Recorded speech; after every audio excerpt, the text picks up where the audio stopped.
So I hope you can all see the PowerPoint. The title of this talk is Connecticut's Sweet Tooth, Sugar, Slavery, and the West Indies Trade. So with that, we will. All right, so the story of Connecticut's trade goes hand in hand with the story of population growth.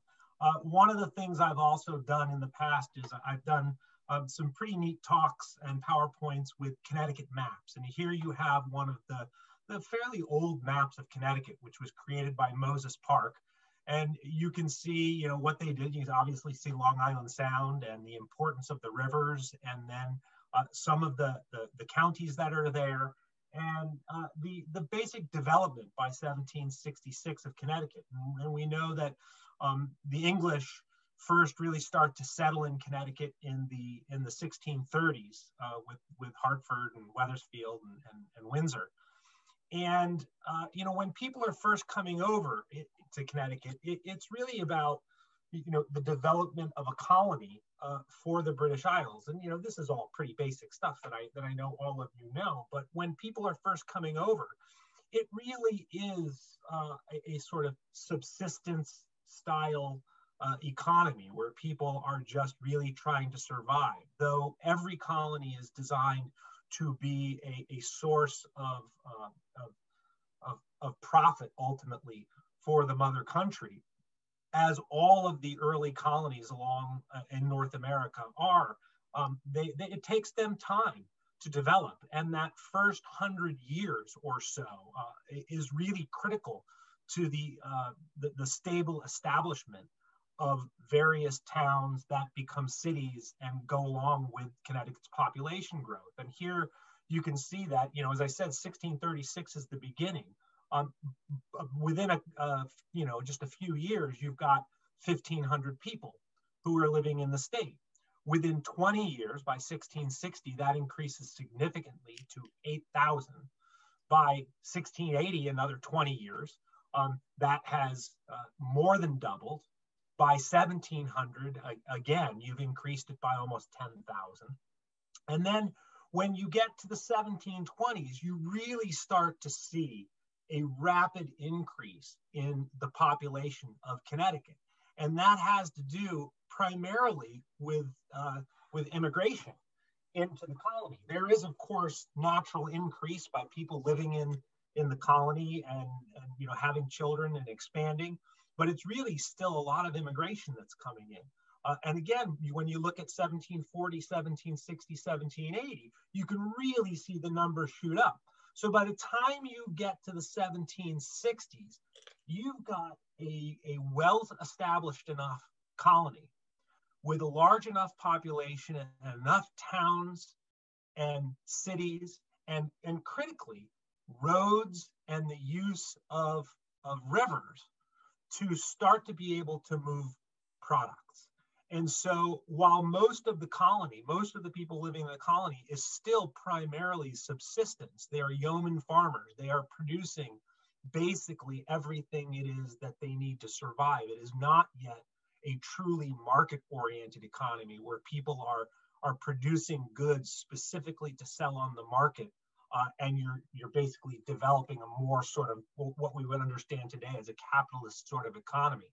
A true market economy doesn't really take off in a big way until the early 1800s, really 1820s, really after the War of 1812.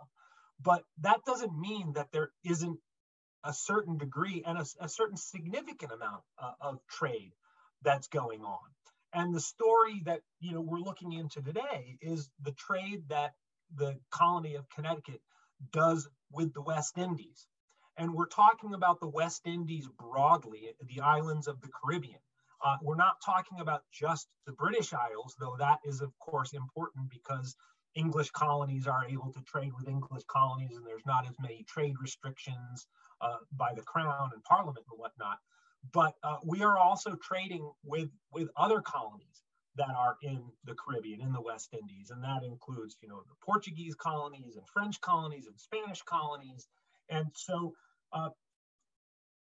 while most farmers are producing for themselves, they are also producing some surplus to get some cash as well. And so, early on, the people of Connecticut are merchants. I was just talking about the mid 1700s, but early on, they are thinking about how to make money as early as they can, and as early as 1649. Merchants from Wethersfield and Hartford, and these are two, when you think about the three original towns, and if you're familiar with the Connecticut state seal, you see the three grapevines that are on our state seal, on our flag. Those grapevines represent those three towns of Wethersfield, Hartford, and Windsor. And I'm not going to get into the debate of which gets to claim to be the first Connecticut town. They all argue about that and have ever since they were founded. But Wethersfield and Hartford decide, they're not that far apart, and they decide to invest in the building of a small vessel, which they call the trial, meaning it's a trial of trade with the English Isle of Barbados, which had been settled in 1627. And the trial sailed out of the Connecticut River, and it was loaded with fresh farm produce, lumber, and barrel staves. And the staves are those wooden vertical slabs that are used to form a barrel, and they're put together with a hoop. And so this is the very first attempt by those in the Connecticut colony to engage in trade. And so from this very small beginning, a prosperous trade developed between Connecticut and the islands of the West Indies. And the way that we know this is by looking at custom records. And they indicate trade relations between colonial Connecticut and the populous English islands of Barbados and of St. Kitts were particularly strong. And I don't know how many of you are familiar with, Barbados is much closer to North America than St. Kitts is. St. Kitts is about halfway down the island chain, sort of smack dab in the middle of the Caribbean Sea. And its sister island is Nevis, which is a place that I am very, very fond of. I've been there many times. My mom actually owns a house there. And it is where Alexander Hamilton was born. So this West Indies trade is something that begins early on, but it's not until the 1700s that it really, truly takes off. And the success of the trade between North America and the West Indies was based on the introduction of sugar as a cash crop. Sugar is the big cash crop of the West Indies. It was originally native to Polynesia. It was brought to the Canary Islands, from the Canary Islands to the West Indies by Columbus on his second voyage.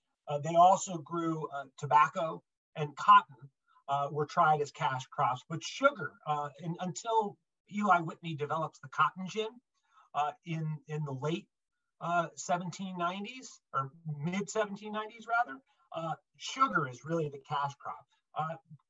Tobacco and cotton especially with the cotton gin, just takes off and becomes the major cash crop of North America. But for the islands, it's always sugar, because the climate there is so perfect for growing. And here you can see in the image one of the old sugar plantations, and you can see the hut to your left you can see the little wisps of smoke, and these are all little individual fireplaces that are underneath this structure. And then they have these giant copper kettles. And if you've ever been down to the Caribbean, you'll see these copper kettles around where they cook. You can see over to the right, you can see a gigantic press. And what they do is you have an enslaved person on a little sort of wheeled structure that has an oxen, and it's riding around in a circle. And what it's doing is it's crushing the sugar cane, and the sugar cane, the juice, drops down into that trough and runs down to the cooking area. And they cook down the sugar juice, the cane juice, until the juice evaporates, and it then ultimately dries and leaves the crystallized brown sugar that we know as raw sugar. And this is a process that, if you go down to the Caribbean, you see sugar ruins, just on every single island. So when sugar really starts to take off and it starts to command incredible prices, what planters do is they say, those living on the island say, you know what, this cash crop is so valuable that it is far more cost effective to plant every possible inch of the island where you can with sugarcane. Forget growing fruits and vegetables to feed yourself or your enslaved people. That it's easier, it's a better cash business proposition to grow lots and lots of sugar, sell that at an incredibly high price, and then purchase off island anything else it is that you need. And that includes all kinds of different food from, as I said, fruits and vegetables, as well as livestock. So, chickens, hogs, cattle, horses, goats, everything. They are not raised on any of the sugar islands in the Caribbean. They're all brought in from outside the islands. And if you go down to these islands, and as I said, I've been to Nevis just, dozens of times, it is a 5-mile by 6-mile island. That's it. But when I go down there, I look at it, and today much of it is rejungled. But I always imagine it back in the 1700s when virtually every inch of that island where sugarcane could be grown, that's what was growing. And I've explored the island extensively, and I have found sugar mill ruins where the foundations are only left, literally way, way up the side of the island, up into the mountain area. Nevis actually looks like sort of like a sombrero. And you can see in the bottom picture on the bottom right, you can see a large mountain there. But Nevis has a 3,200-foot mountain on it, which, the top of the mountain is often enshrouded in a cloud. And they would plant sugarcane as far up that hill on the way to the mountain as they possibly could. So you got to imagine, if you've been to the Caribbean, every inch is planted with sugarcane. And therefore, there is no room to grow anything else. And it's not cost effective to grow anything else. But it doesn't mean that you still have to have food, right?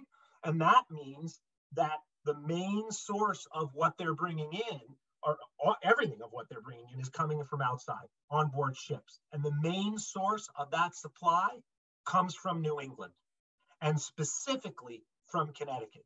It is no exaggeration whatsoever to say that Connecticut, as an agricultural producer, was absolutely critical to sugar production throughout the West Indies. And Connecticut was so instrumental to that sugar production, it was more important than any other colony in North America, and really any colony in the world.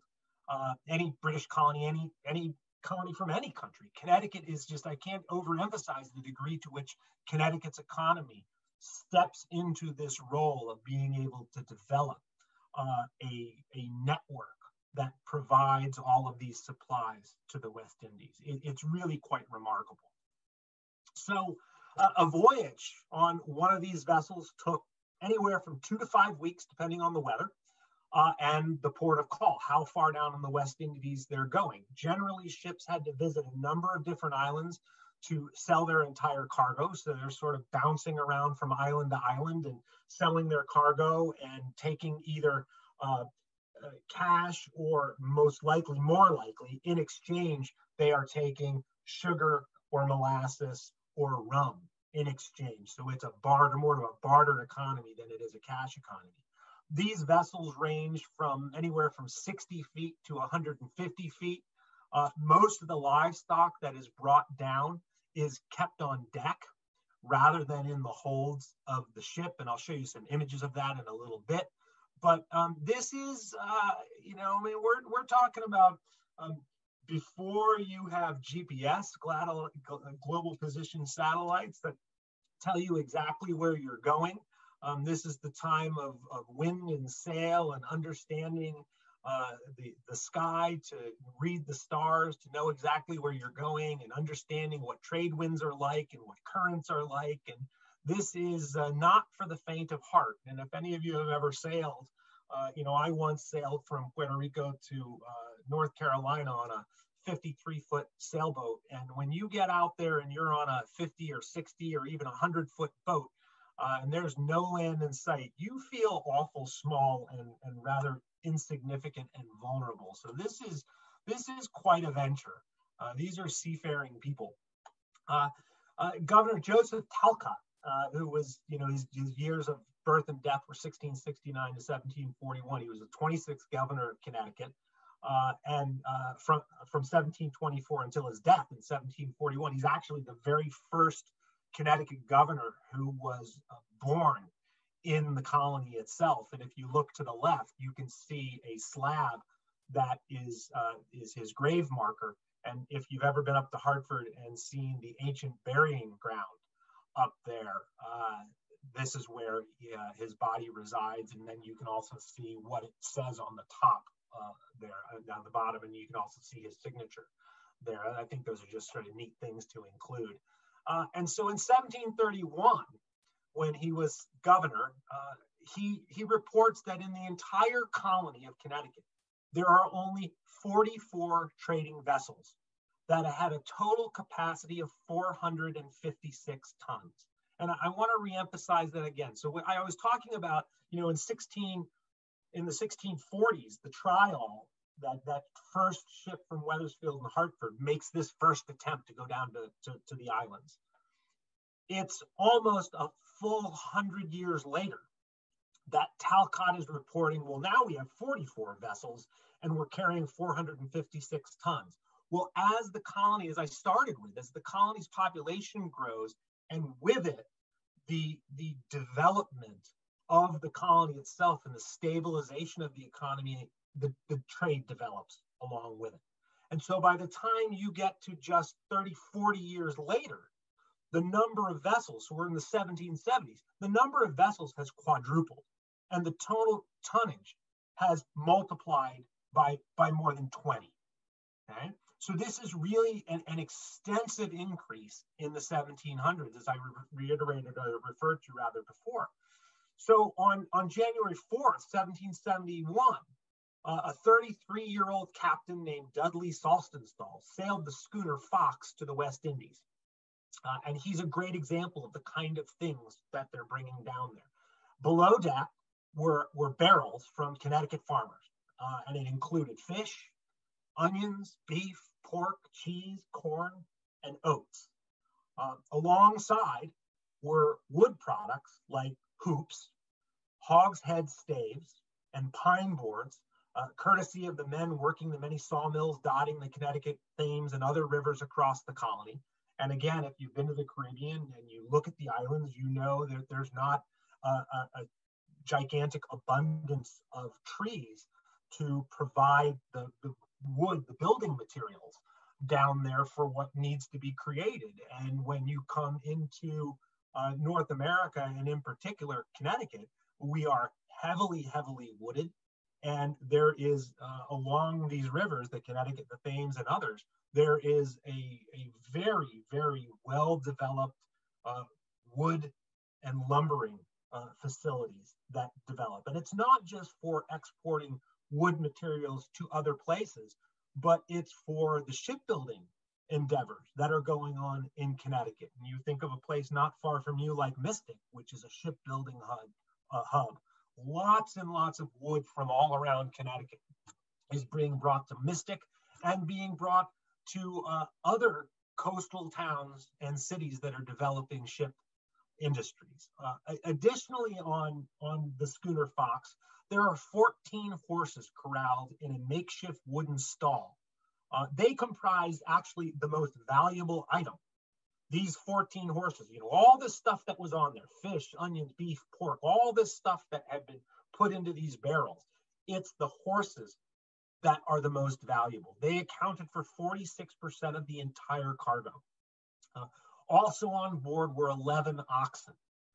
Combined, the livestock on board the Fox was worth almost 59% of the total value. So as I had said earlier, it's all of these agricultural goods, but it's also domesticated animals they are tremendously, tremendously valuable in the islands. So in 1774, you can see here Connecticut's Governor Jonathan Trumbull, a very famous governor, fantastic hairdo, a stern-looking, puritanical looking guy. He surveyed the trading dynamics of the colony and arrived at one conclusion, and this is 1774. So again, think about what the earlier governor had said, and just 40 years later, Trumbull's conclusion is the principal trade of this colony is to the West India Islands. And so we've already developed by 1770s this significant trade. He then states this included not only the British Islands, but a trade with the French and Dutch West Indies. Those vessels that go from hence to the French and Dutch plantations, Trumbull wrote, carry horses, cattle, sheep, hogs, provisions, and lumber. These ships brought back in exchange, so this barter economy, they trade for molasses, cocoa, which develops chocolate, cotton, and some sugar. Okay? And sugar and molasses are the key ingredients for rum. The trade was officially organized around two ports in Connecticut. One is New London, which was the larger of the two ports, and New Haven. And the real way that we can tell all of this information is from the custom records. Custom agents recorded the number of ships clearing and entering. They made a note of every single ship, where their destinations were, what their tonnage was, and what their cargoes were. And the reason that the customs agents kept such really good records, not all of the records survive, but the records that we do have are very, very intricate, is because that's the way that the British Crown made its money off of the colonies, was through customs, was charging duties on imports and exports. So local shipwrights operating in yards at New Haven and New London had by 1774 produced a fleet size Trumbull estimated at 180 vessels. And this one, the ones owned by locals alone. This is not trading vessels from other colonies that are coming to Connecticut. These are 180 vessels that are owned by men from Connecticut. And they have a carrying capacity of 10,317 tons. So, I mean, again, I keep reiterating this point, but it's such an important one. This incredible expansion that occurs over a 40-year period, and then even more over a 100-year period. Trumbull says that the ships were manned by 1,162 seafaring men, not including the additional 20-plus coasting vessels that employ about 90 seamen. So what he's talking about, the 1,000 men they're seafaring men. They're going way out. They're going down into the West Indies trade. Some of them are sailing across to Europe. And then there's also a coastal trade of smaller vessels that are just moving along through New England Sound and maybe up a little further north up into Massachusetts. And so the maritime commercial trade in Connecticut had risen dramatically since the previous inventory in 1762, when the local fleet numbered 76, with a total of 6,700 tons operated by 601 seafaring men. So you're talking about, 12 years, and it has expanded exponentially. And so understanding what Connecticut exported, and this is what really is key here. There is a set of records that are called the Inspector General's Customs Report, 1768 to 1772. It covers a 5-year period, and it's the only complete data set of imports and exports. Not all of the customs reports have survived, but this particular set of 5 years is really key to understanding what this trade was like. And you can see here in the middle of the slide that I mentioned Professor Eric Bartholomew Kimball. He wrote a doctoral dissertation called An Essential Link in a Vast Chain, New England and the West Indies, 1700 to 1775. most of the figures and charts that I'm going to show you that follow this slide come from his doctoral dissertation, which is really, really good. It's available online if you're interested. If you don't have a minute to jot this down and you're really interested, you can shoot me an email and I'm happy to send you the title, even the link to it. It's actually, as far as doctoral dissertations go, it's actually really well written and very, very fascinating. And I think it's just fair to give Eric credit where credit is due, because it's really a very, very good piece of work. So here's what we have. So exports to the West Indies during this 5-year period from 1768 to 1772. On the left side, you can see this is information for New Haven. The West Indies were the largest and most significant export market for ships clearing from New Haven between 1768 and 1772. 444 ships, representing 43% of the total number of all vessels, cleared for the island. Okay, so there are 444 ships that go from New Haven to the West Indies. That represents 43% of all the ships that ever leave New Haven. So there are ships that are going other places, but a significant number, almost half, are headed to the West Indies. And of this, 18,090 tons go to the West Indies. That accounts for 56% of all the ships that travel from New Haven. Okay, that is a significant amount of goods. When you look at New London, which, as I said earlier, is the larger port, we're talking the same period of time from 68 to 72.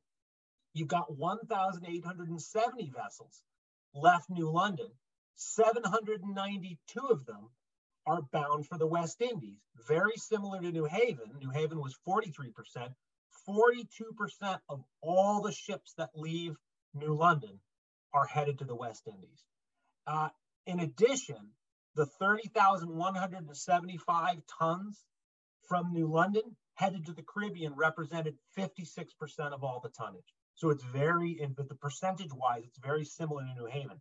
This, again, it's just a massive amount of the percentage of goods that are leaving these two principal ports. These are the two key ports of Connecticut, okay, that have the deepest ports, protected areas, the most developed cities or large towns that are there. And so goods from all over Connecticut, from the interior of Connecticut, are coming down rivers and are headed to these two ports where they're put on board vessels, the majority of which is going down to the Caribbean.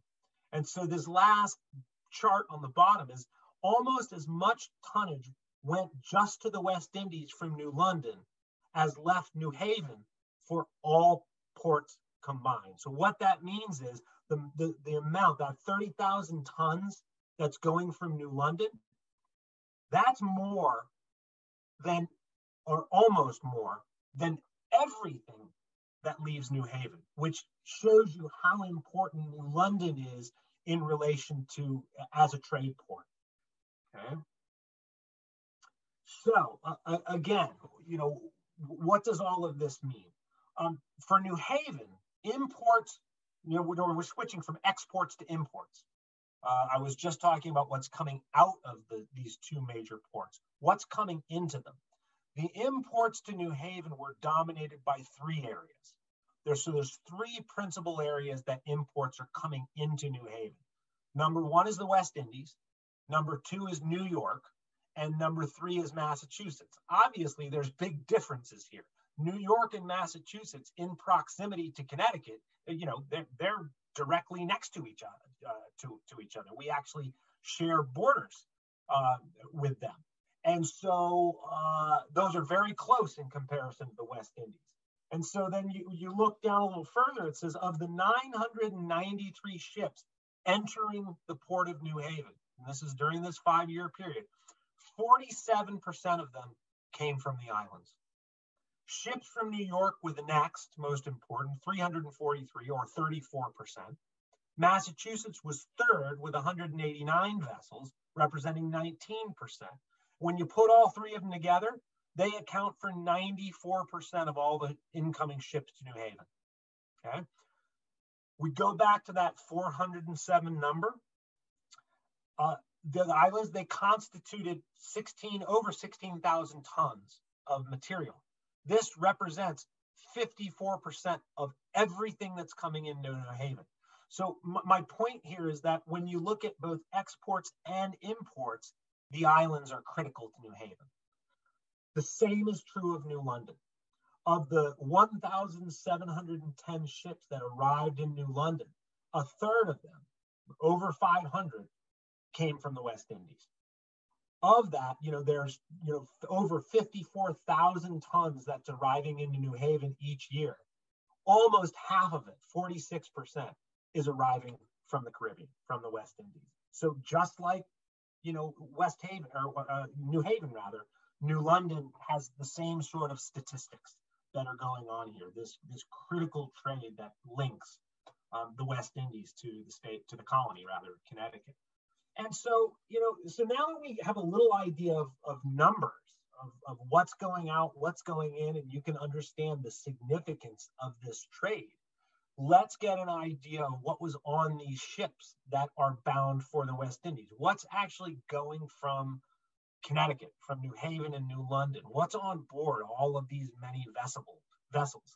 And you can see the box at the bottom. I say, remember that every tillable spot of land in the islands was reserved for sugar production. They're not growing a thing there. There might be a few vegetable gardens that are for fun here and there, but there's no significant agricultural production in these islands. So everything's coming from outside the islands and primarily from Connecticut. So onion. If you know anything about Wethersfield, you know that Wethersfield is famous for onions, these very famous red onions that they produce. And so again, we're talking about these custom records, this 1768 to 72. Approximately 482,922 bunches of onions, okay? Now, that's a lot of onions, but what's a bunch of onions? What does that mean? Well, when you're shipping, weights and measures mean everything. You can't just say, oh, a bunch is this or a bunch is that. They actually the colony passes an act for regulating the market and ascertaining the weight of bunches of onions. And it said that a bunch had to weigh at least 4.5 pounds and was required to be cured, dry, well, and firmly bunched. And those who failed to adhere to either aspect of the new act forfeit either the onions or their value. So this is, when you're talking about trade, this is serious stuff. You can't be sending onions that are fresh out of the ground that have a lot of moisture in them. They have to be cured, they have to be dry, they have to be bunched in a particular way, and then they send them out.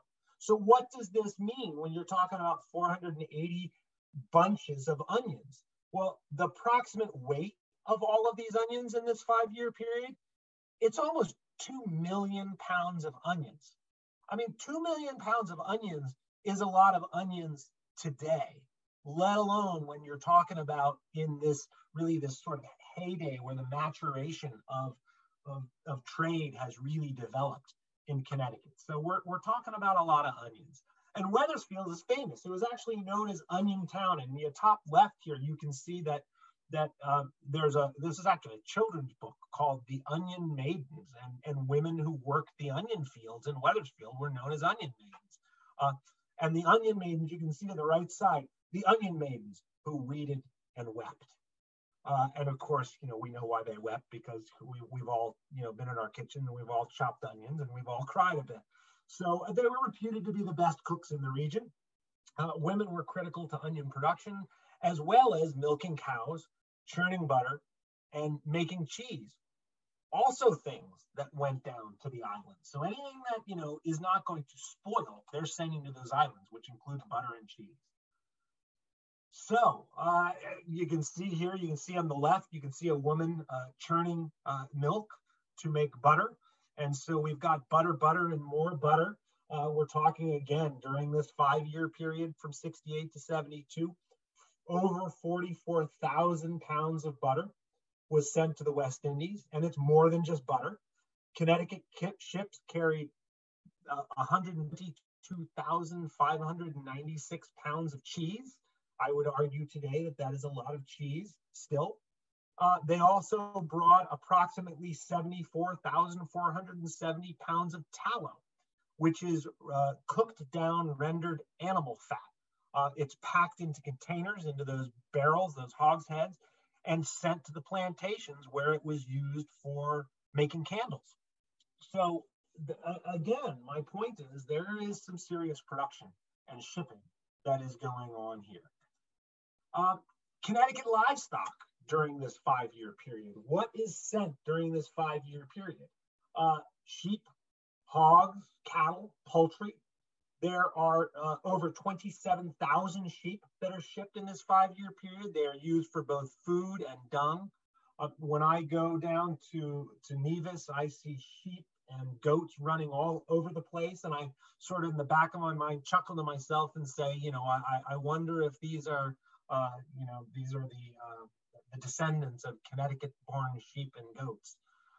Almost half of all the sheep exported from British North America went to the islands. The leading supplier of cattle, 3 of every 4 head of cattle that go to the islands came from Connecticut. More than 20,000 barrels of slaughtered beef and pork were sent from Connecticut. The approximate weight of one of these barrels was 220 pounds. That totals 4.5 million pounds of beef and pork that is sent down there. Now on your left, these images that are there, they're a tiny bit fuzzy because I expanded. These are actually from old maps. I had mentioned at the beginning of the talk that I'd done a bit of stuff with old maps of Connecticut. And what these map makers did is not only did they try to do a clear and accurate map of Connecticut in a given period, but they also included images on the map that were important to a particular region. So this particular map is Smith's map of Hartford County. I just showed what the title area of the map is. I'm not showing you the entire map. But what I also add is, they have in the center of the map, they have the state of Connecticut, or in this case, of Hartford County. And then all along the border, like a picture frame, they have little drawn images of all kinds of things that are important to that county's monetary infrastructure. And what do you have pictures of? Hogs, cattle, goats. So we don't today think necessarily of Hartford as a particularly agricultural region, but there was a time when it was very, very agricultural. So our next slide is, you see there's a highly skilled network that is at work to make all of this happen. And I want to be really clear about this. It's not like today where we have mega corporations that are producing just massive amounts of agricultural goods that really control the marketplace. It's not like it is today. It is much more the case of dozens and dozens, really hundreds of small enterprises that are producing materials, all of which is contributing to this larger network. So there is also, so you've got farmers, you've got butchers, you've got barrel makers, you've got woodworkers, you've got metal workers. And here you can see in the top left slide, these are coopers. These are people who actually make barrels. And, I don't know, some of you might do a little woodworking. I love to do woodworking, and I'm actually not too bad at it at some things. I can't even begin to tell you how to do the math and the geometry to make a barrel that is watertight, so that, and to make the ring that goes around it perfectly to create a watertight barrel. This was a highly, highly skilled trade that was going on. And in the bottom left, you can see the same thing. You see somebody who's making, planing and making staves, and other people who are making the hoops that go around it, and they're putting this whole thing together. And this is, without the creation of these barrels, you don't have a way to ship. And so you've got sawyers who are, at the mills. They produce during this time period that we're talking about almost 7 million staves that are key components for barrel making, which are used to ship everything. A similar amount of hoops, 4.5 million hoops are produced. There are almost 6 million wooden shingles that are created and sent down to the island that are used for roofing on the churches, the distilleries that are making all the rum, all the waterfront shops, the plantation mansions. I mean, this is a massive, massive enterprise. And there's a highly skilled network, again, of these woodworkers. You look at this, over 2 million feet of pine boards are shipped down. Almost 432,000 feet of oak plank, 85,000 feet of oars for the ships and the small dinghies. Over 1 million bricks are created from the clay of Connecticut soil and shipped down to build structures in the West Indies. Again, it's just a massive infrastructure that is going on here. But what's the most valuable Connecticut commodity? So we're talking about all of these various things. And I sort of, if you've been following, you can probably guess what it is. Because the agricultural goods are important, but remember one of those early ships that's sent down by Saltonstall? Do you remember what the most valuable commodity was? It's the horses. Horses represented the most valuable item exported to the West Indies, accounting for over 59% of the total value of all goods. And we're still talking about this 5-year period from 1768 to 1772. 59% of everything that's shipped down there, the value of it, 59% of it is the value of horses. Okay? Every commodity entering or leaving the West Indian ports had to be transported inland, and that required animal power. And the fastest animal power were horses. Other horses were used to drive the rollers to crush the sugar stalks. There were also prize horses were used by the white planter elite and having fancy horses symbolized wealth, power, and status. I know that on Nevis, there is a racetrack on the island that has been there for a long, long time. I don't know exactly how long, but a long, long time. On the left, you see here, this is an advertisement wanting, it's a call for horses.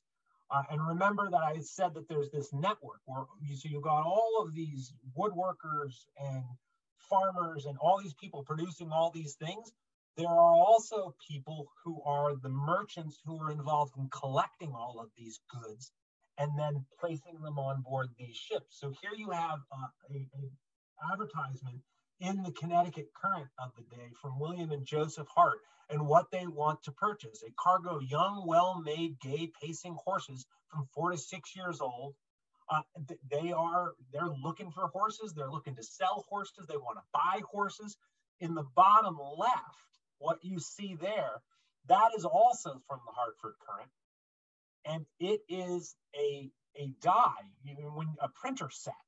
When you think about producing a newspaper during this time period, every single word, they had specific printer sets for particular words, and they had particular letters.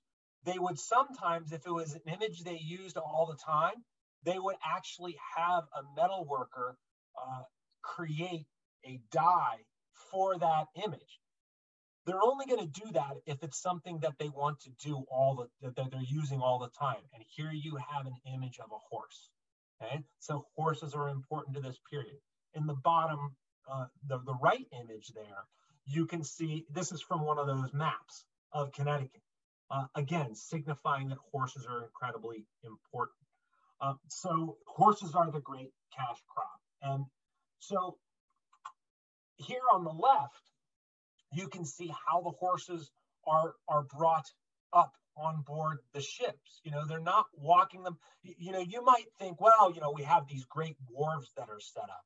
Well, no, not necessarily. That takes amazing building capacity to build wharves where the ships can pull right up next to the dock. That is more likely or not the case, and it's certainly not the case that they can simply put a plank and bring everything on board. They are using pulleys and winch systems with ropes to bring the horses on board. Then in the lower image, you can see that there is this contraption that they create to hold the horse so it doesn't fall over when it's at sea. And you can see the front legs of the horse are actually tied down, what they call hobbling, to control the horse's movement. And then the information on the right, again, these custom records that I've been talking about, they show that 3 of every 4 horses exported to the West Indies came from Connecticut. Okay, so let me just emphasize that again. Of all the horses that are exported to the West Indies islands, 3 out of every 4 of those horses comes from Connecticut. Okay? Between December 5th, 1772 and January 1st, 1774, this is basically 1 year, more than 1,000 horses were imported to Barbados. So almost 1,000, more than 1,000 horses. Of these, 991 of them are from Connecticut. Okay? So again, when I say Connecticut is the key colony, I mean it's the key colony. Ships carried a rather large number of horses, considering they were kept on the top of the deck through the entire voyage. On average, there were about 31 horses on each vessel that are arriving from Connecticut, though they did range from a low of 19, this would have been probably a smaller ship, to a high of 49. And then this is the real sort of, for me, was a real mind blower when I first saw this chart. This is a chart, again, that Eric Kimball created and that I have duplicated. And here you have all these various colonies that exist, these North American British colonies. So you've got Newfoundland, Quebec, Nova Scotia, New Hampshire, Massachusetts, Rhode Island, Connecticut, just all the way down the line, all the North American colonies, including Bermuda, all these British colonies, the number of horses that they export. And if you look first at the very bottom in the middle, all these colonies put together exported almost 30,000 horses. And then if you start from the top middle all the way to the bottom, it shows you exactly how many horses they all ship. And Newfoundland had exported 45. Quebec had done 24. Nova Scotia, a little over 100. New Hampshire, it suddenly jumps in a big way to 1,000. Massachusetts is 900. Rhode Island, you look at it and you go, oh my gosh, Rhode Island, over 3,000 horses. That's a huge amount. And then you look at Connecticut, and it puts every other colony into a minimal exporter.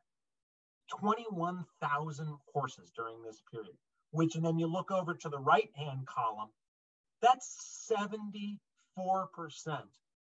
of this 29,000, this 30,000 total of horses that goes down to the Caribbean. It's just an unbelievable number. And again, I wouldn't think today, if you asked people, well, during the colonial period, what was the most important commodity that Connecticut produced during this time period? Would any of you who are listening today have thought it was horses?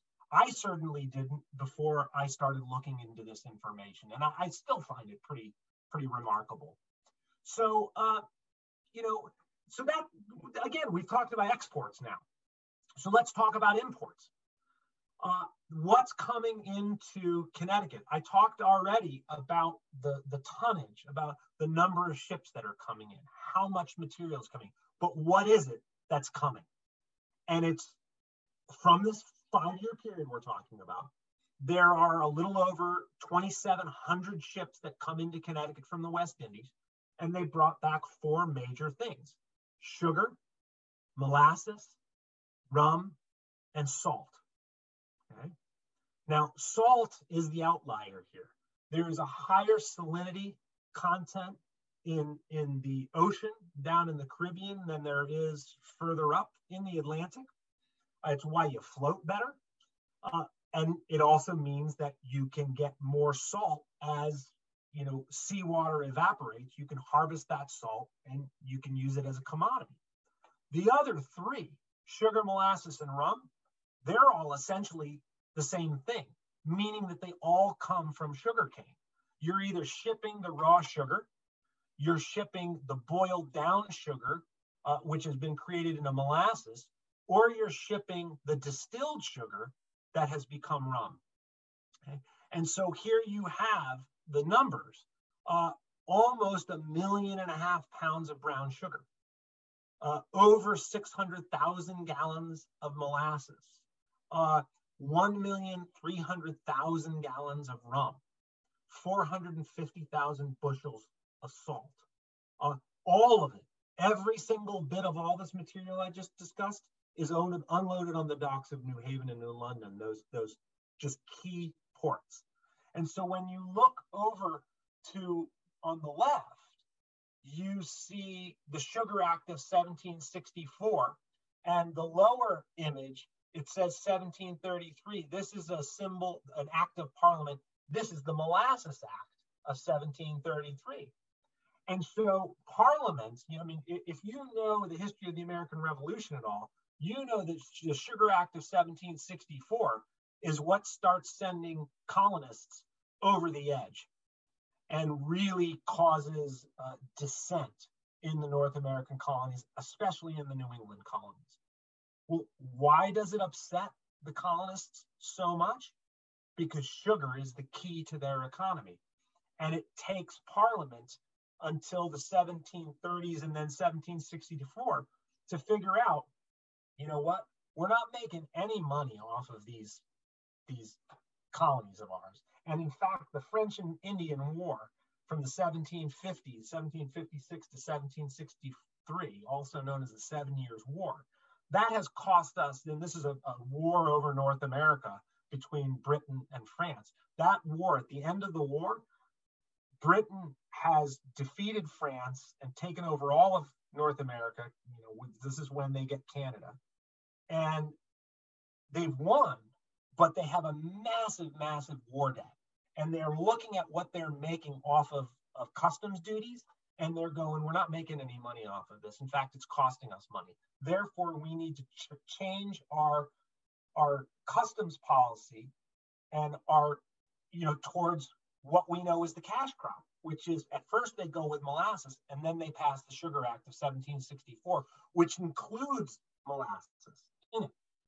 And so, you could argue that as much as sugar is key to the West Indies trade and is key to the trade in the West Indies itself, but also of Connecticut, it's also key to the beginnings of the American Revolution. When you think about it, you put it all together.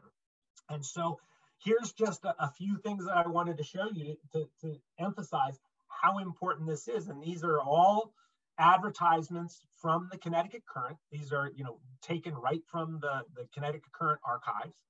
And you can see New England rum, best New England rum to be sold in their store in Hartford. On the right side, this is New London, 1765. This may notify all people to whom it concerned that pursuant to a decree of the Court of Vice Admiralty, the colony of Connecticut held at New London on the 19th day of June instant is to be sold at public venue at the house of Captain Edward Palm, innholder at New London, and the 10th of July next at 2 o'clock in the afternoon.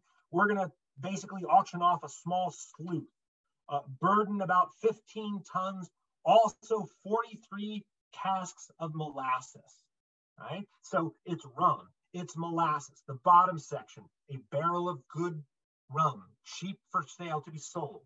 Inquire of the printers if you want. So it's not just a commodity. It is literally a cash crop. We're not talking about a cash economy here. We're talking about a barter economy. And sugar and the things that are produced by sugar are key. Well, so what does all this mean? So now, we've gone over, the importance of this trade, how Connecticut is just critical to it. Well, there's another component that we haven't touched on. I mentioned it briefly, but the other component of this is the workforce, enslaved human beings. The sugar industry is possible in the West Indies only because of the human chattel, the commodity that is included in all of this, and that is the transatlantic slave trade. And your top left, you can see Africans who have been captured and who are bound together, and they're being led from the interior of Africa to the Gold Coast, to the west coast of Africa, where they're going to be put on board, wide varieties of different nationalities of ships, and they're going to engage in what is known as the Middle Passage. And in the bottom right image, you can see the schematic of a slave ship, and these ships are designed to pack human beings together as tightly and as closely as you possibly can. Just like with all those hogshead, those barrels that are created, and they want to maximize how much they can get on board their vessels because space is money. The same is true of this human chattel. And when you look at what goes on some of these slave ships, it is truly horrific. And so there's a pretty amazing database set that you can research. Most university libraries have them, and it's known as the Transatlantic Slave Trade Database. And between 1525 and 1866, it's estimated that there are 12.5 million Africans who are shipped to the New World. Not all of them survive. 2 million, at least about 2 million of them perish. They don't survive the Middle Passage. About 10.7 million of them make it across the Atlantic Ocean, and they disembark in 3 places: North America, the Caribbean, which is the West Indies, and South America. And below that, you have the specific numbers. 9.7%, or less than 10%, go to British North American colonies. 14% go to French North American colonies. Okay? The rest, 76% of that 10 million, end up in the West Indies and in Portuguese colonies such as Brazil. Okay? Why such a high number to the West Indies compared to North America? Because the sugar mills were, there's no other way to put it, they were death traps, absolute death traps. Sugar was such a valuable commodity, it outpaced everything else. So just like they didn't grow their own food or take care of their own domesticated animals, raising them on the islands, and they just focused on sugar production, they did not worry about using up their human chattel. Just like they didn't worry about using up their animal chattel, they didn't worry about using up the enslaved peoples that they brought. If they died, they died. And there are instances of slave owners in North America. George Washington is a good example of this. If there were slave owners who had particularly unruly slaves who caused problems or who ran away a lot, the slave owner would sell them south to the West Indies, to the Sugar Islands. And we know that George Washington did this with at least a couple of troublesome slaves. And so these Sugar Islands are death traps. When you go there, the likelihood is you are not going to survive. And so the replenishment, these slaves, these 10 million, they don't all come in one time. They come over hundreds of years, and they are, they're replacing people. And I know on Nevis, I know that island pretty well. And there are all kinds of places in the island that are noted today historically for places where the enslaved people would escape the exterior perimeter of the island and go inland to try and survive. And it's not an easy place. These are rugged islands. So here you have a map.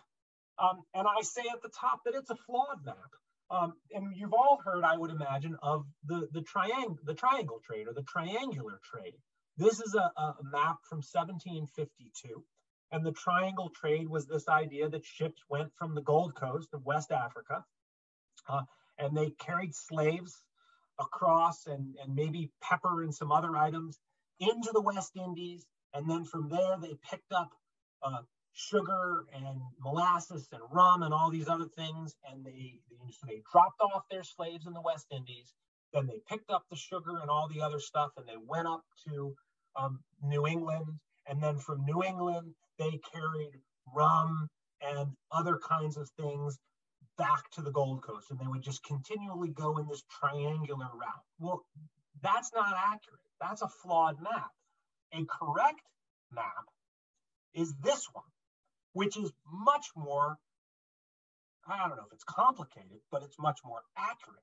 And here you have, there is a trade that is going back and forth between the islands and the North American colonies. That's what they're doing. They're not also going to Africa, or they're not also going to Europe.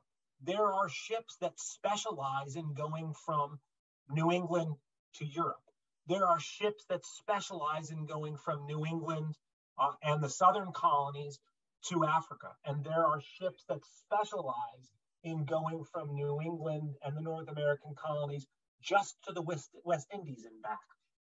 These are those ships that I emphasized so much in regards to New London and New Haven. So, you know, images of slavery and sugar. Here you have, you know, a wonderfully rendered image, colorized image of enslaved peoples harvesting the sugar cane. You can see in the top right that they're harvesting sugar cane up there. They're carrying it into a structure where they are milling it. And here you can see that it is not a water-powered mill or an animal-powered mill, but it is actually powered by the enslaved themselves, and they are pushing this giant millstone. And you can see the enslaved peoples that are shoving the cane down into under the mill, and what's coming out is the cane juice. And you can see an enslaved person collecting it into a big copper kettle, and then they carry it over to the fire and they boil it down, and then they put it into these jars. This is actually a fairly primitive setup that is here. On the top right, you see a much more complex setup. You can see that, you know, it's not a great image, but you get the idea where they've got, you know, it's not just a simple fire that's going. They've got chimneys going, they've got ovens going, they've got, I mean, it's a much more enterprising, you know, infrastructure that's there. And the bottom right, you can see to be sold. On this Thursday, the 3rd of August next, a cargo of 94 prime healthy Negroes consisting of men, boys, women, girls.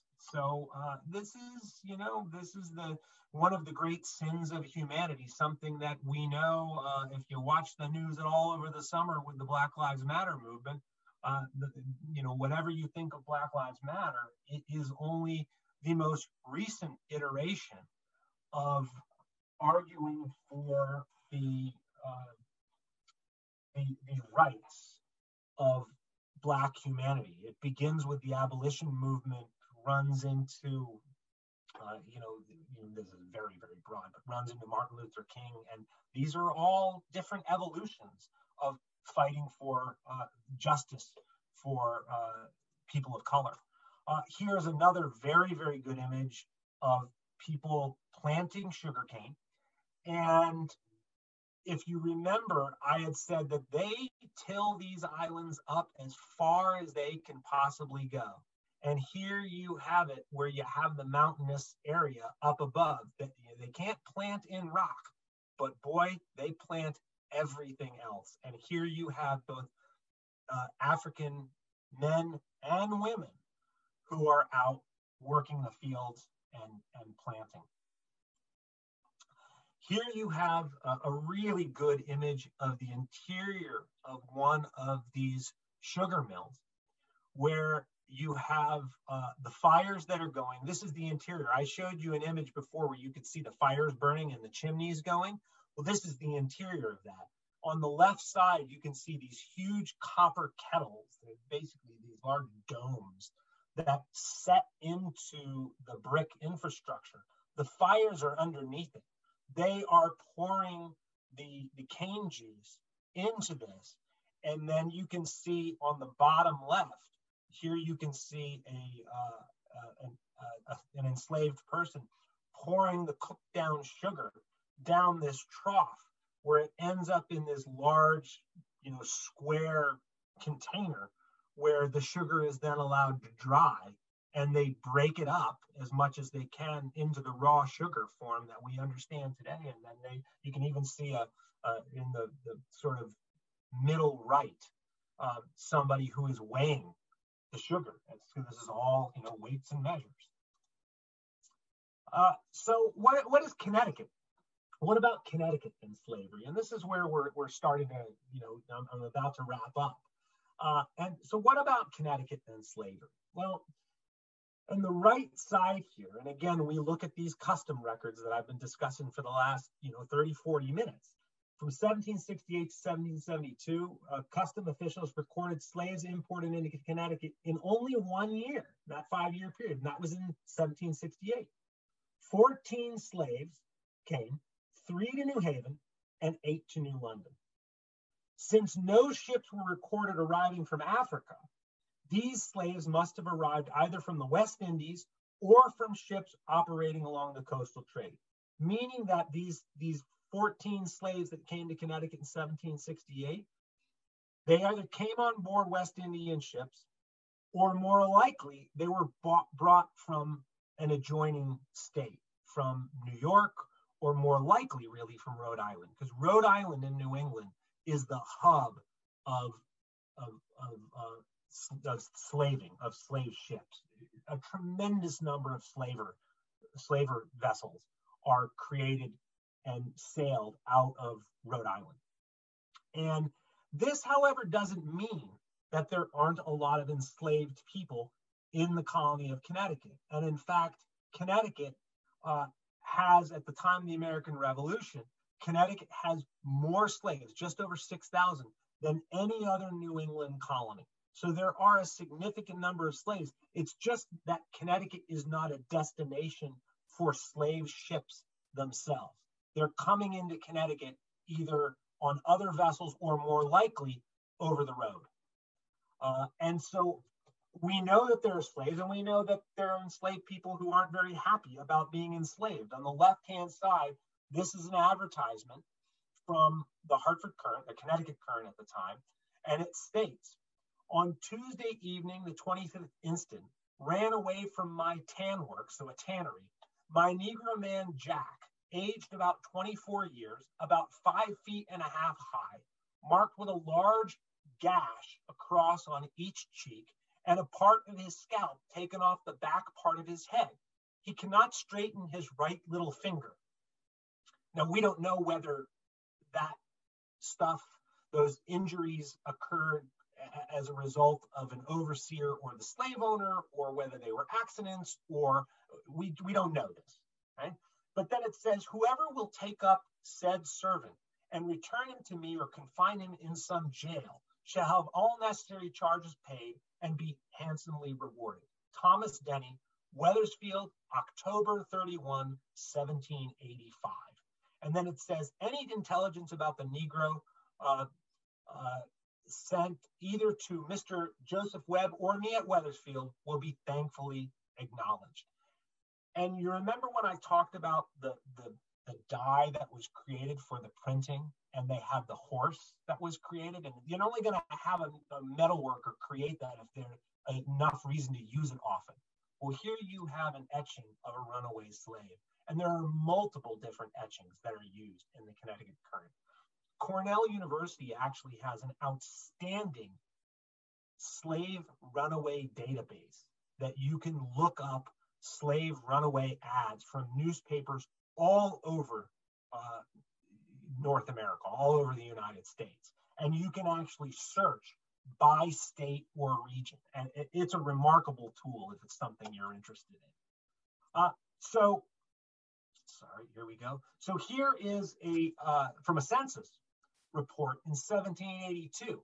And this shows the inhabitants of Connecticut also of Indians and Negroes. So this is showing you the population of Connecticut. And if you look at the bottom line, the total number of whites in Connecticut is 2,200 people.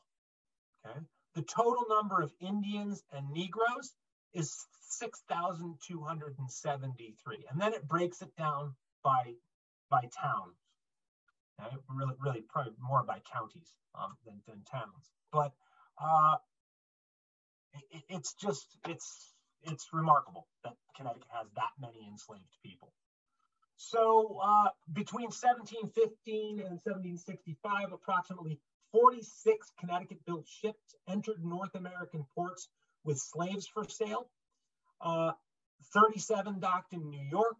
Most carried less than 10 slaves, but 6 entries recorded between 10 and 17. So there are Connecticut-built ships, Connecticut-owned ships that are transporting slaves. But again, Rhode Island is really, there's a deep history with Rhode Island in the slave trade. And then, we wrap up with the West Indies trade, the American Revolution, and Connecticut slavery, because they're all tied together in very, very interesting ways. And how is this? Why is this? I had mentioned the Sugar Act of 1764 is the beginnings of dissension. And there is a 10, 12-year period where this dissension increases and we ultimately get the American Revolution. And America's decision to declare independence from Britain, it has a massive impact. It meant closing or at least severely limiting access to the West Indies trade, because Britain is not going to allow the North American colonies to still have access to its West Indies trade. And the American Revolution goes on for 8 years.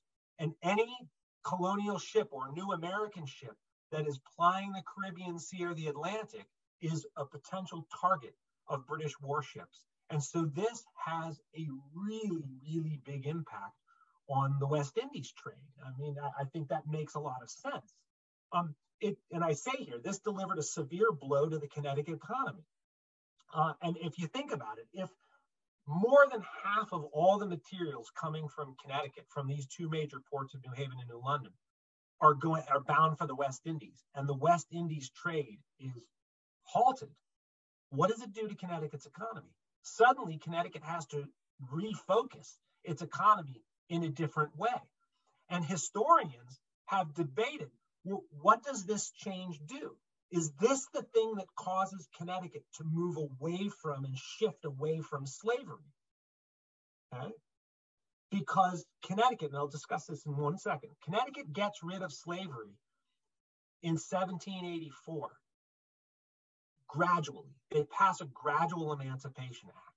Well, why do they do it in 1784, the year after the American Revolution is over? Is it because the West Indies trade has been changed so much that they realize they're not going to be able to rely on sugar and slavery any longer? And so the key question becomes, is the degree to which ending slavery was a result of this economic circumstance, or did it have to do with this concept of the equality of man and the Declaration of Independence, that all men are created equal? And is it that? Is it morality and philosophy, or is it economics? And this is a question that has just stymied historians for a long, long time, and they've debated it.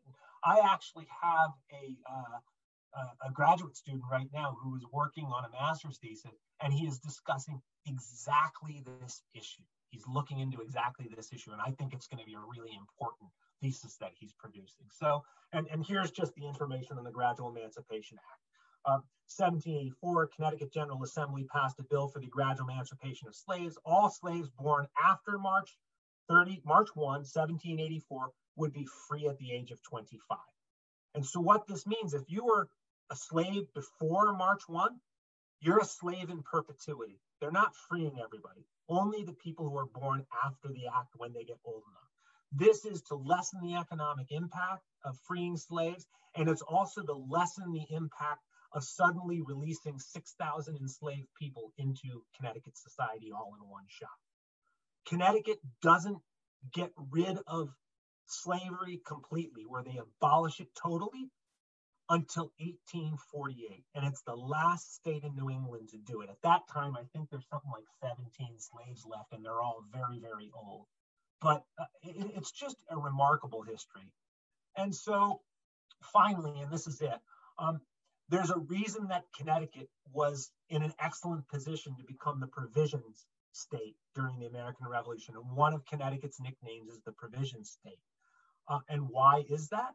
Because suddenly they're not able to send all of these food materials to the Caribbean. And instead, the network of farms, the trade workers, the transportation that had been developed for the West Indies trade, all of that, they diverted to the Continental Army and to other colonies during the American Revolution.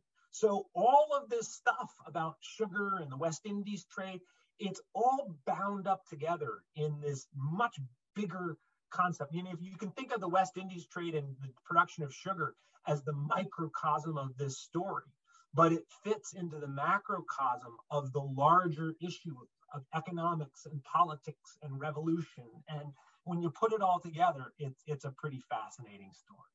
So I am going to stop that. I'm going to start my video. I'm going to pull my camera up and I'm going to say, that's my talk. And I hope you learned something. I hope you found it as interesting as I do. And the last thing, I'll see if there's any questions in just one second. But the last thing I'm going to ask you to do is, if you enjoyed this talk, please, please, please support the Madison Historical Society, okay? Because our historical societies are what keep our history alive. And especially in these times right now, where our economy is so bad and we've got COVID going on and all of these challenges, our historical societies, if you love history, our historical societies need us more than they ever have. So if you like the talk, write a check. So let's see what we got for chat here. Population figures are just for colonists and not for indigenous peoples. Is that right? Generally speaking, yes, it's just for colonists, except for when they get to later and they start making more extensive in the later period. Was the Westport and Weston, Connecticut area sending onions to the West Indies? This area was known for onion growing. Thank you. I'm not actually sure of that. That's a very good question. I would imagine that they are. It's not Wethersfield that's producing 2 million onions in a 5-year period all by itself. So I would imagine that they are.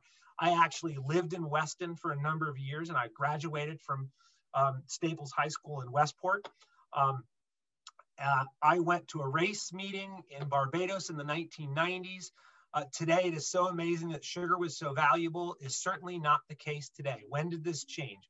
This changed when agriculture was able to shift to using the sugar beet to produce sugar, which was much easier to grow, much less of a production that went with it. So that's what changes the sugar culture. Why was Connecticut so dominant in this trade? Other coastal colonies were much closer and seemed to have had horses, farms, etc. too. Why trade all the way up here for commodities that could be bought closer? Really, the number one answer to that is that Connecticut is so early in the development as a colony. If you think about it, Connecticut and Massachusetts are the first North American colonies that are created, okay? And because they don't have quite the agricultural cash commodity that other colonies, so if you think about Virginia and Maryland as two of the southern colonies that are most critical to agriculture, they try a bunch of different cash crops, but they're not finding anything that is really valuable until they come across tobacco. And tobacco becomes hugely, hugely popular. And that becomes the number one cash crop. Connecticut is ahead of the curve on most other colonies in developing a trade network. And again, we don't think of Connecticut as a particularly agricultural state today, but back in the day, it was hugely agricultural. And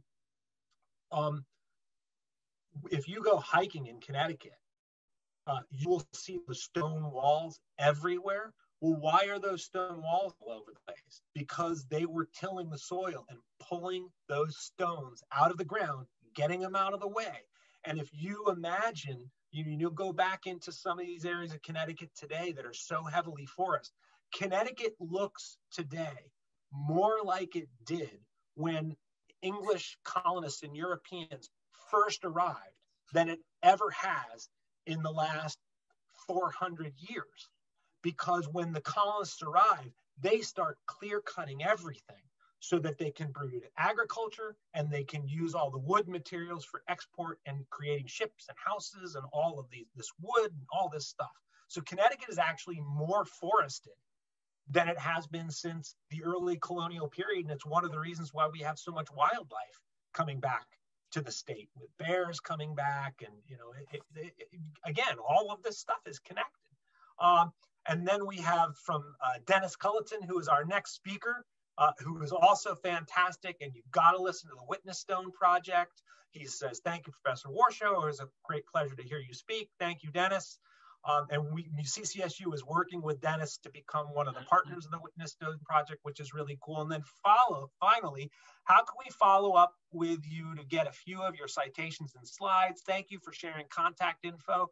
If anybody is interested in what I have talked about this evening, you are more than welcome to send me an email. I am super easy to find. Just Google my name or look at the CCSU History Department.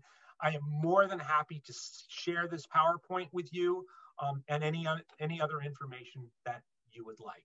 So happy to do that. I missed a question. Will the recording be shared? Well, that one just popped up. I see it now. Yes, I told Jenny that she has recorded this lecture. I told her that she's more than happy to use the recording as she would like. If you want to go through and listen to me again, Matt, you're a patient soul. Matt, can you hear me? I know. Hey, Matt, I'm so glad to have you. I think that Mary Donnelly is alerting us to her question about the native inhabitants of Barbados. She'd love to know who were the native inhabitants and what was their role in the sugar production. There's not much role of the native inhabitants in sugar production. The original inhabitants of the Caribbean islands, two primary tribes, one were the Arawak Indians and the other were Carib Indians. And if you go down to the West Indies, you can enjoy a local Carib lager beer, which is named after the Carib Indians. Most of those tribes were wiped out, along with so many of the other indigenous cultures all throughout the Caribbean, Central, South America, by arriving Europeans and the conquistadors. Cultural anthropologists estimate that from the time of Columbus's arrival to within 100 years, that there is a depopulation rate of well over 90%, which is just remarkable. And I want to make very, very clear, there's a lot of people who, Columbus is a controversial figure today and whether or not we should be celebrating Columbus Day. There have been questions of whether Columbus's statue in Hartford should be taken down, whether Columbus' statue in other Connecticut towns should be taken down, and that he was involved in genocide. Columbus was very harsh towards native peoples. He was very harsh towards his own crew. But my personal belief is I don't believe you can call it active genocide, an attempt to wipe out the entire culture. The vast majority of these peoples, these native peoples who die, they die as a result of lack of immunity to European disease. And the vast majority of these people die without ever seeing a European. Are we familiar with cultural pandemics today? Imagine a cultural pandemic that instead of like COVID killing 1.7% of people it infects, imagine it killing 97% of the people that it infects because you have no antibody to it at all. So I think that answers the question. Remarkable. Do you see the last one, Matt? Yes. Is there evidence of enslaved people on the Connecticut vessels to help manage the cargo coming or going to the West Indies? Yeah, I had mentioned that briefly. There's some Connecticut ships that are carrying enslaved people. There are Connecticut vessels that are involved in this. There is a very, very good book called Complicity, if you are interested, that my friend Ann Farrow, she was a journalist for the Hartford Courant. She and a few of her colleagues wrote a really, really good article for Northeast Magazine in the Hartford Courant. This is got to be 8 years ago. Yeah. Called Complicity. One of our lecturers as well, Matt, after Complicity came out.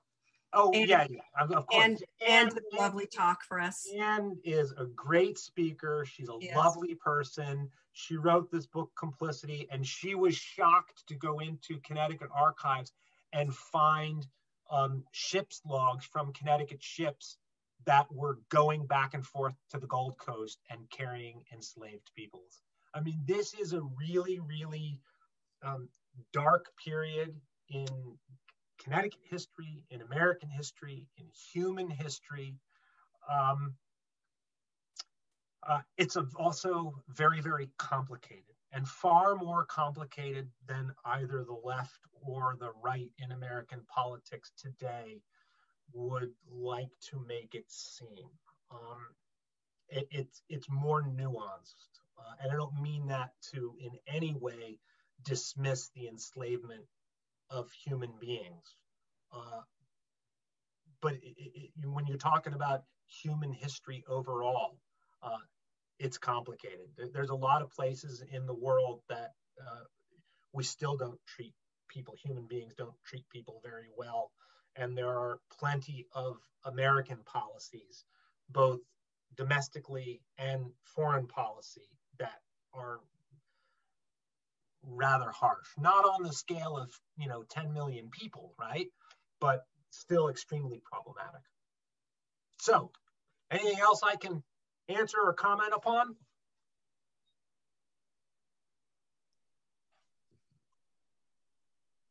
So Martha would love to follow up. Do you see that, Matt? Yeah, it says to follow up, I wondered if they were missed in some of the stats because there were workers as enslaved people on board. Thanks for Complicity reference. Yeah, absolutely. There's no question. These records aren't perfect. And you remember I referenced the 1768 to 1772 database, the customs database. That is such a great database because it is in fact so complete. Customs records go missing and sometimes they get destroyed, and we're never going to know for certainty what happens to everybody. That's the difficulty. But new information comes out all the time, and when people see those runaway slave ads, I showed you a couple of them from the Connecticut Courant, and there's from other Connecticut newspapers from this time period. I can't even begin to tell you how shocked people are, my students and others, when I give other talks, when they go, wait a minute, that's from a Connecticut newspaper? We just don't think of Connecticut as being connected to slavery. And if you're really interested in this, pick up a copy of my book that Jenny mentioned at the front side of this, Connecticut in the American Civil War, which talks about the history of slavery in Connecticut, the history of race in Connecticut, and how it all is connected to the Civil War, how it is and how it isn't connected to the Civil War. Because again, we often think, and I tell my students this, especially my students who are going to become teachers, I tell them all the time, a lot of people, I think, attempt to decomplicate history and say, oh, well, this is what history is. And I often say, look at the complexity of our society today, how complicated it is and how difficult it is to just give it's this or it's that there's so many variables in it. That's not different than other societies in the past. it's complicated. Human beings are complicated. And therefore, it's natural that their stories and their history are going to be complicated. Matt, we want to thank you for this wonderful talk. I consider you part of the Madison Historical Society family. Thank you. At this point, we're very fond of you and very grateful for your scholarship. And I think Jenny will join me in just saying how much we appreciate the way that you've made it very clear to us today that there's historical evidence all over the place for these stories, some of it discovered, some of it undiscovered, as you've just said. And I know that our other speakers in the series will add to your thoughts and to your sensitivities and sensibilities about this history and its nuances. We'll certainly explore that, and we can't wait to hear our other speakers and to have you back with us again someday. Well, thanks so much, Doe, and thank you, Jenny, as well. And I always love working with the Madison Historical Society, and I'll leave you with enjoy the new year, and let's hope for a better year than 2020, and support the Madison Historical Society. Thanks for that. Thank you so very much. And Doe, thank you for jumping in, since I'm also dealing with some family stuff, but thank you all so very much. 40 years. Thanks so much. Alrighty, take care. Good night, everyone. Thanks for coming. Thank you.